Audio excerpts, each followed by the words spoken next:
Good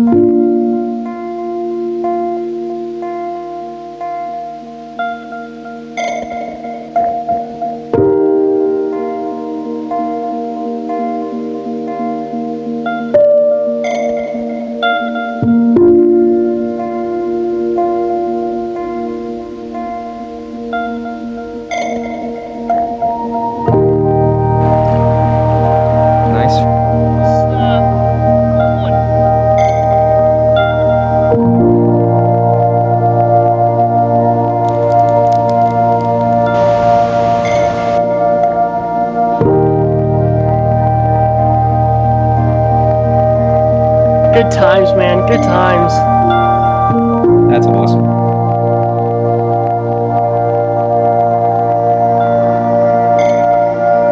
What's up, guys? This is AR Fly Bros. It's great to be back on here. We've had a little long break. We haven't been in trout season for a while. We had a great summer, though. Got to fish some. You saw some of our videos, hopefully, catching smallmouth and stuff. But anyways, we had a great summer catching fish. It was good times. Catching smallmouth and getting back to the Blue River once, even over the summer. That was fun.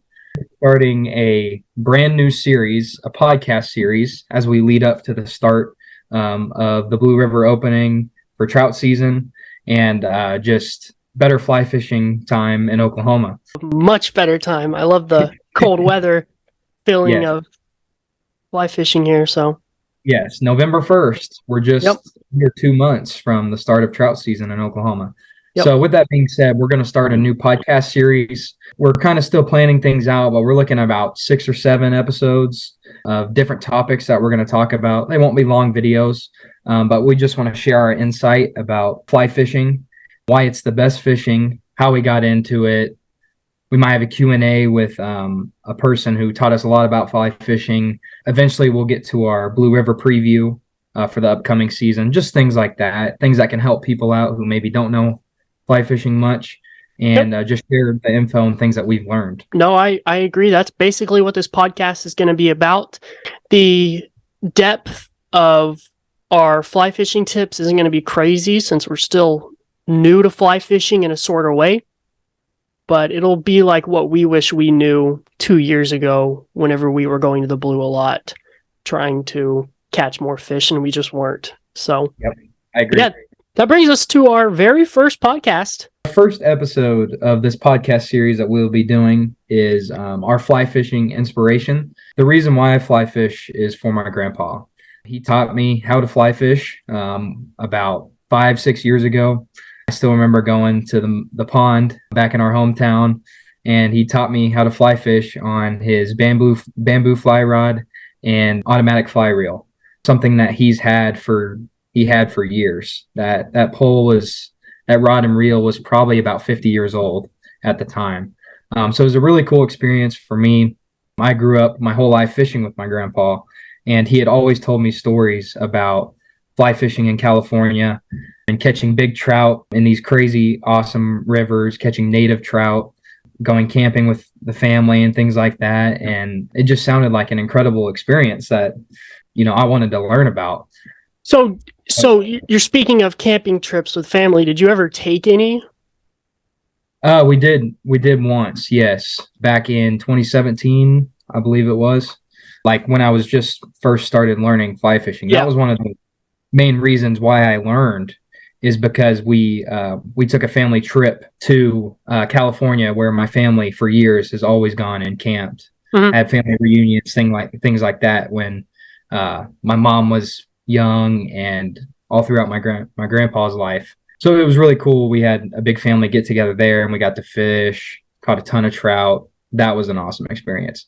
But that was a big reason why I wanted to learn, was in prep for that You trip. saw it in person, especially in California. But yeah, my grandpa played a huge part. I love him. He was amazing. I miss him to death. He was an amazing guy, and I'm very thankful that he taught me how to fly fish. And he told me, I remember him telling me how it was the best kind of fishing, and you'll want to fly fish for the rest of your life once you learn it and get the hang of it. And which is exactly what my trainer, which is you, told me, and I didn't believe you till it happened. And then, So, do you still have his fishing pole? I do. You do? Yes.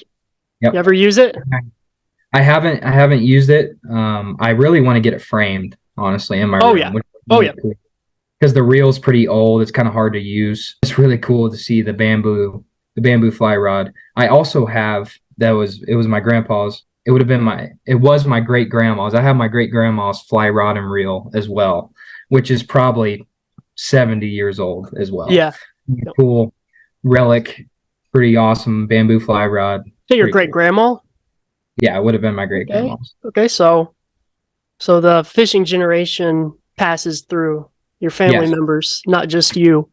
yes. Do you know where your grandpa's favorite spot to fly fish was? Because I haven't really heard much about your grandpa's perspective about fly fishing rather than he just taught you. Yeah. Yeah, so the favorite spot is it was called the Yellow Hole.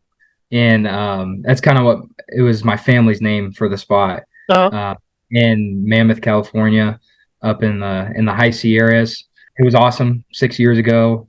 I got to go see it in person, catch fish there at that spot. But it's this really cool spot. And I mean, along that whole river and that whole area up in the high Sierras, there's so many spots up there that he showed us. But his favorite was called the Yellow Hole. And there was a distinct rock. I remember a tree, pretty big tree that goes into the water.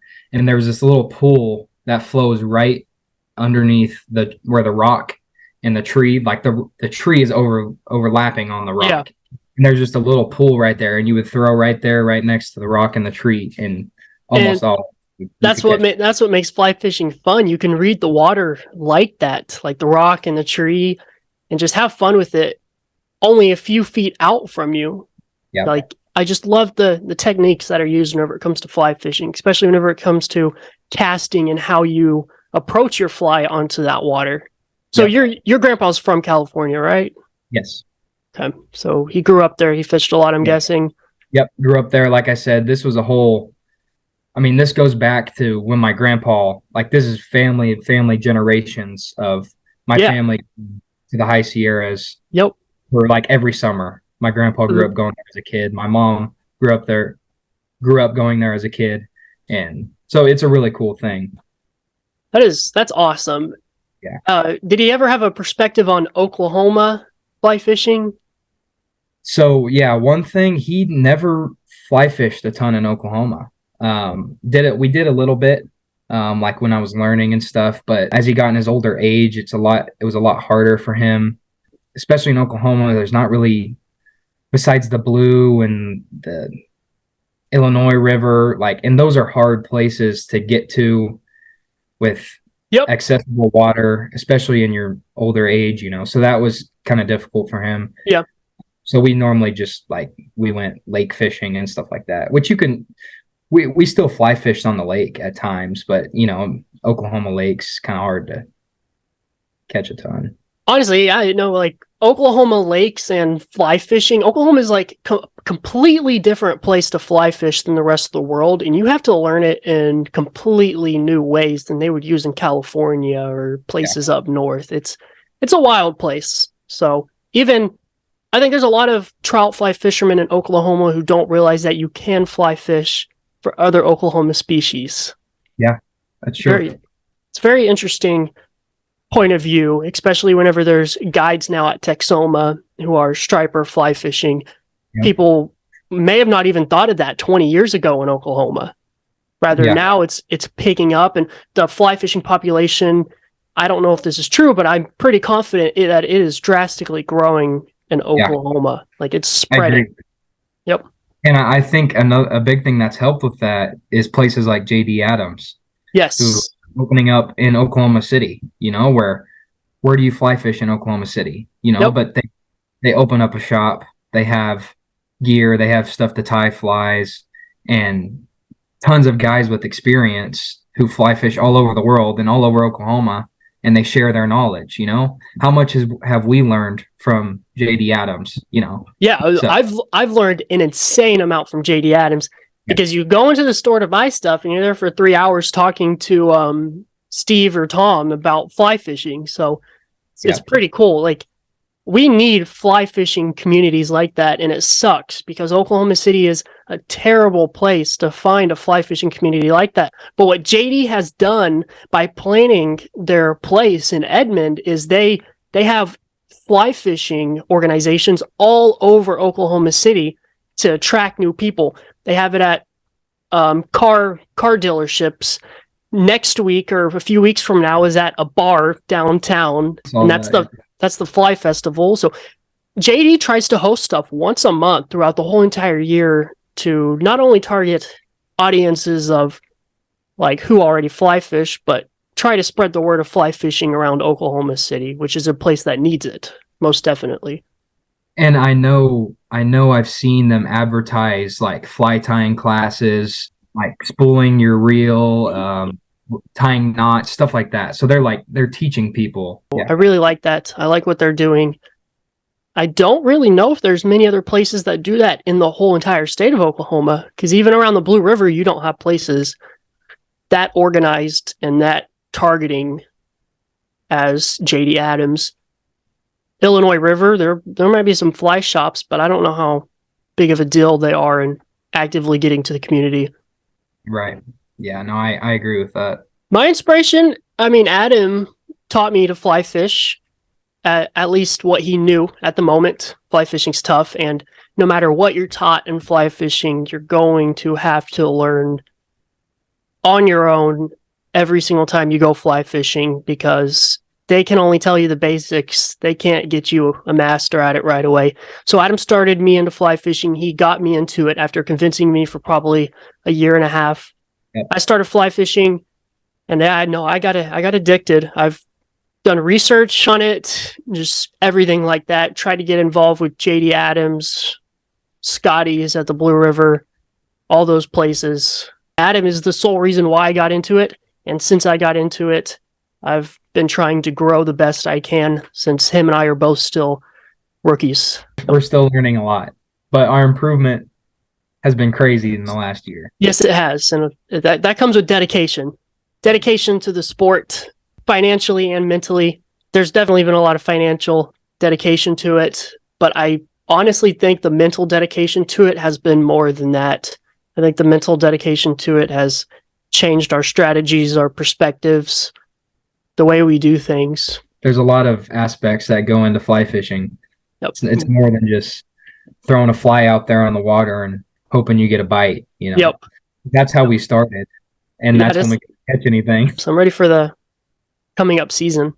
Definitely. Last year was a record-breaking year.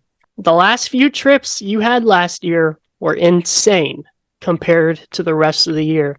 So I think you're going to be right up there starting this season. You're going to one-on-one me every single time we go to the Blue. So that'll be exciting.